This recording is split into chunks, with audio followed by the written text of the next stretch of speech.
Olá, internautas conectados da MTV, estamos de volta com o Dom Entrevista. Eu recebo hoje aqui nos estúdios da MTV o bispo Dom Marcos Cury e o padre Rafael, eles que são da Igreja Católica Apostólica Ortodoxa de Antioquia. É um prazer recebê-lo aqui, seja bem-vindo. Muito obrigado.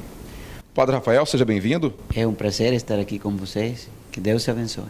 Bom, para os nossos internautas entenderem, se inteirar um pouquinho, vamos falar um pouquinho sobre a origem da Igreja Católica Apostólica Ortodoxa e, claro, um pouco das diferenças da Igreja Católica Romana, né? Primeiro, quando surgiu a Igreja Ortodoxa? A Igreja Ortodoxa ela já existe desde o início da era cristã e houve apenas uma separação em 1054 das igrejas orientais e da Igreja Ocidental. Então ela existe desde quando houve a Igreja cristã aqui na Terra. Tá, mas essa diferença, na verdade, é sobre de como ela se desenvolveu no Oriente e a Igreja Católica Romana no Ocidente. Sim, existe basicamente essa separação. Em 1054, pelos dogmas que a Igreja Ocidental ela adotou, que não foram de acordo com os dogmas da Igreja Oriental, e ela se separou das igrejas orientais. Tá, e quando que a Igreja Ortodoxa ela chegou ao Brasil? Bueno, a Igreja Ortodoxa já tem mais de 100 anos aqui em Brasil.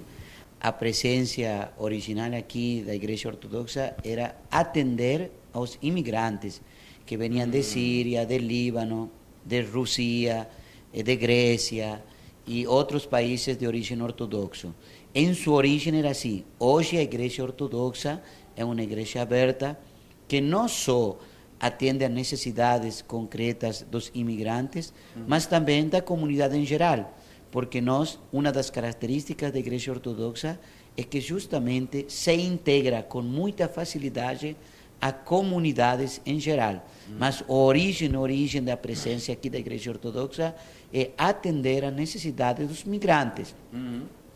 Mas justamente os membros de nossa comunidade, alguns já estão casados de origem brasileira, e de um e do outro, então, do outro lado, então, nossa igreja atende ao homem em geral, sem fazer nenhuma discriminação nem distinção. Qualquer pessoa que precisa de nós, a igreja está atenta para dar uma resposta.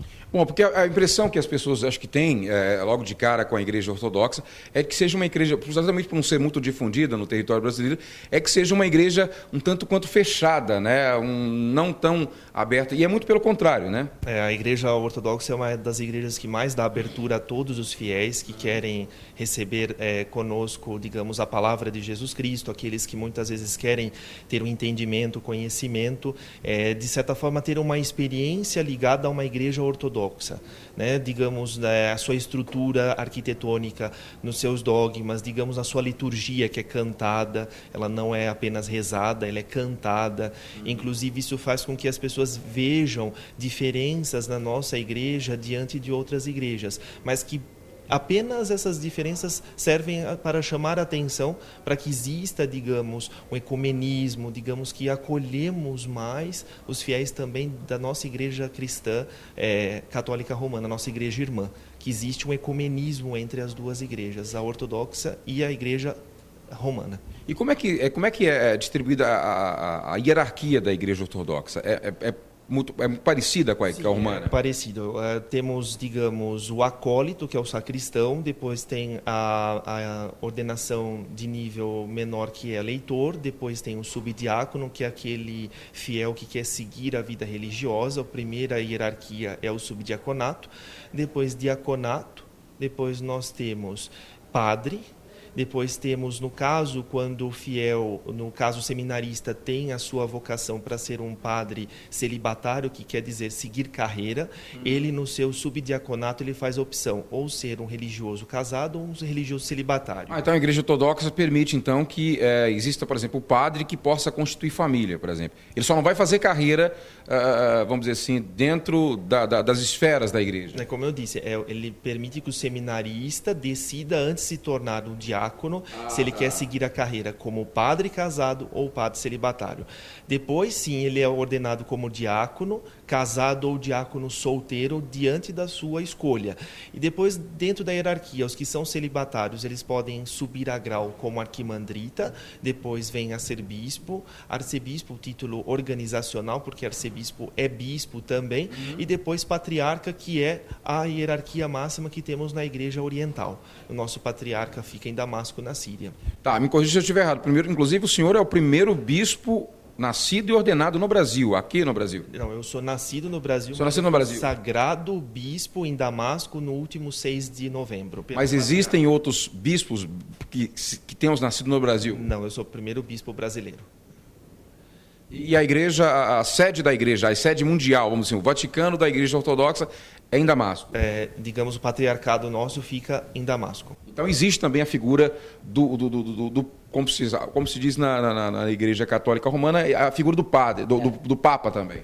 Originalmente, cuando nacieron las 5 grandes comunidades que constituían a Iglesia una, que es Roma, Jerusalén, Antioquía, Alexandria y Constantinopla, habían 2 lugares que se llamaban Papa, uno en Alexandria y otro en Roma. Los otros 3, el título era patriarca, mas como nuestro obispo lo explicó hoy, todos los patriarcas son bispos y cada uno de esos bispos presiden santos sínodos regionales. O sea, cada patriarca tiene un conjunto de bispos. Eso funcionaría como un conjunto que se llama Santo Sínodo. El patriarca es su presidente del Santo Sínodo y el que preside a todas las iglesias. Entre los 5 patriarcados había uno de jerarquía y entre nos hoy los ortodoxos tenemos uno que es el de Constantinopla, que no es más que los demás, sino es un vocero de los otros patriarcas, ¿sí? Actualmente nos tenemos 9 patriarcas, ¿sí? Mas de los 9 patriarcas, hay uno que es el vocero de los demás, que es el patriarca de Constantinopla, que reside en Estambul, ¿sí? Mas entre los 9 patriarcas, ¿sí? Hay una excelente y una perfecta comunión, ¿sí?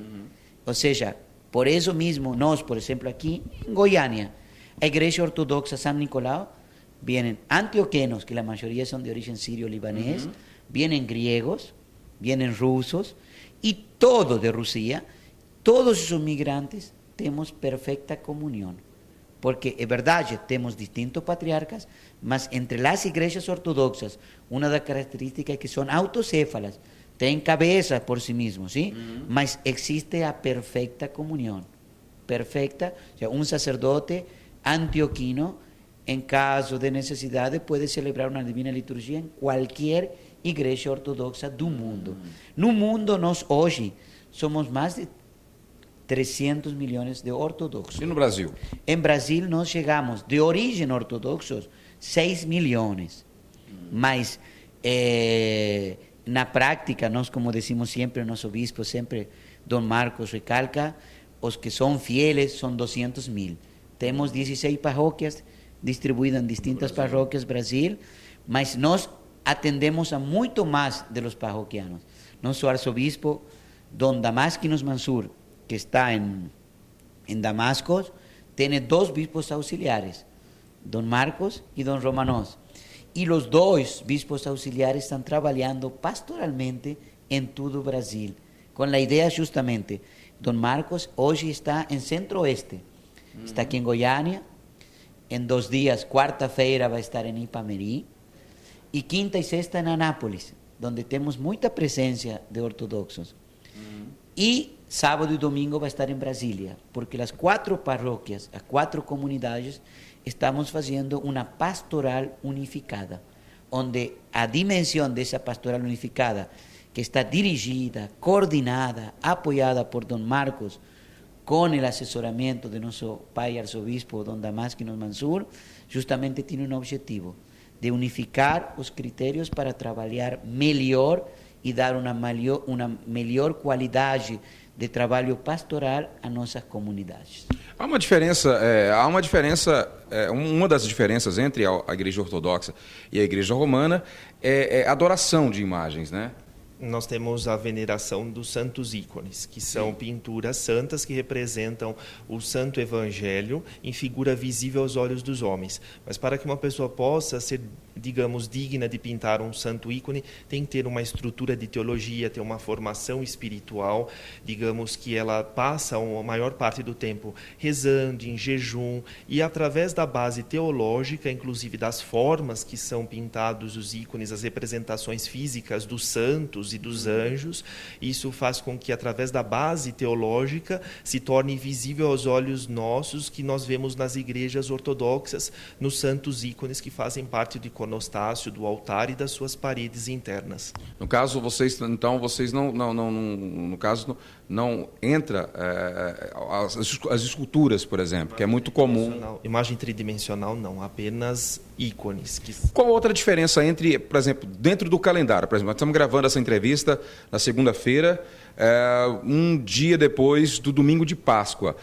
Existe uma diferença, por exemplo, entre o calendário da Semana Santa, por exemplo, entre as duas igrejas, a católica e a apostólica? Existe a diferença porque nossa Páscoa é calculada através do calendário juliano, o mesmo que estava em vigor na época do concílio, sétimo concílio ecumênico, e isso faz com que a nossa Páscoa seja calculada de forma diferente. Nós somos baseados também no equinócio nosso aqui de outono, mais o equinócio de primavera no extremo norte, que seria 21 de março, e tem a contagem da lua cheia, e também isso faz com que seja sempre digamos, o período da Páscoa sempre depois de 21 de março.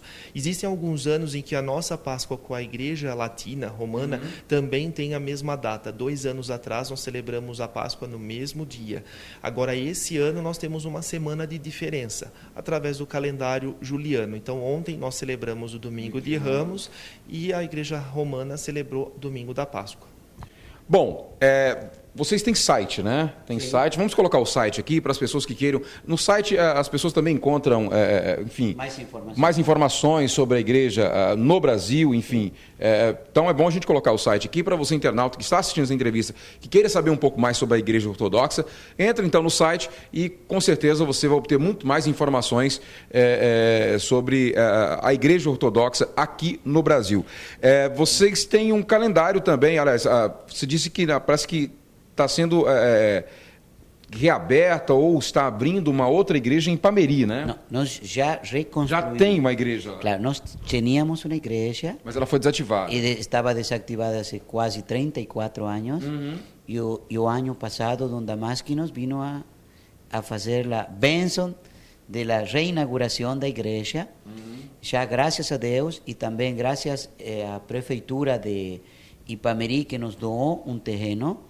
Nós estamos agora em Ipameri num projeto social e cultural para fazer um centro cultural e social em Ipameri e aí atender às necessidades sociais, culturais e espiritual, fundamentalmente, de Ipameri, Pires del Rio, Catalão e toda essa região, porque dessa maneira a Igreja Ortodoxa, nossa comunidade vai estar atendendo às necessidades concretas de seu povo.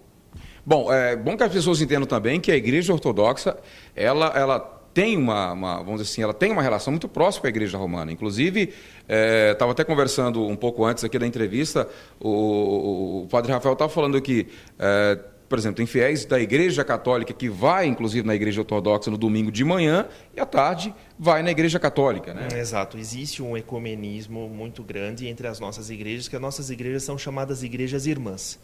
Então, nós temos os fiéis que vão à nossa missa no período da manhã e eles frequentam também a sua paróquia de costume, porque muitos vêm de família de origem católica romana.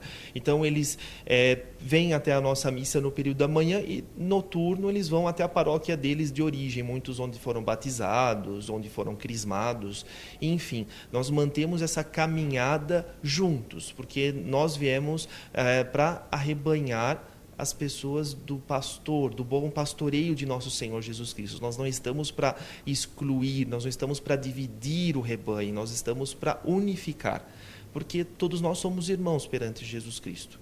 Então nós vivemos, de certa forma, unidos em harmonia, fazendo com que a palavra do Santo Evangelho de Jesus seja seguida da melhor forma possível. Bom, temos aqui o site, eu agradeço demais a presença de vocês aqui, Padre Rafael e também o Bispo Dom Marcos Cury. O Padre Rafael, que é da Igreja São Nicolau. Onde é que fica a Igreja São Nicolau aqui na capital? Na capital fica em frente à Praça das Mães, sector oeste. Está na Avenida República do Líbano, 1497. Está a 100 metros de Avenida Anhanguera. República do Líbano e Anhanguera. E para os nossos internautas que estão assistindo a entrevista agora, que queiram ir na Igreja São Nicolau, seja para conhecer ou, de repente, enfim, experimentar novas possibilidades no que diz respeito à religião, qual é o horário, como é que eles fazem para ir à igreja? Qual horário que eles fazem para ir lá na igreja? Todos os dias, de segunda a sexta-feira, de 8 a 12 horas, e de 14 a 18 horas, a igreja, o templo está aberto. Domingo, 10 horas, Divina Liturgia, Santa Missa. E todos os quinta-feira, isso é interessante para a comunidade, eu dou aulas de teologia gratuita para que a gente conozca mais sobre nossa fé, sobre a igreja e em si sobre toda a espiritualidade oriental. Muito bem. Dom Marcos, muito obrigado pela participação aqui e seja sempre bem-vindo em Goiânia. Muito obrigado, que Deus os abençoe e que sirva como exemplo essa nossa caminhada ecumênica para que possamos fazer um trabalho juntos aqui, junto com o povo de Goiânia. Padre Rafael, obrigado pela visita. E nós estamos muito agradecidos do Senhor e também aproveitamos para agradecer ao arcebispo Dom Washington e o arcebispo também Dom Guilherme, Dom Washington, que hoje nos acolheu, e Dom Guilherme, em Ipameri, quarta-feira, como uma mostra também, como disse nosso bispo, desta caminhada junto, com o mesmo objetivo, salvar a nossos fieles, ajudar a nossos fieles para ver um mundo melhor. E o DM Entrevista fica por aqui, você continua a nossa programação. Tchau, tchau, até o próximo programa.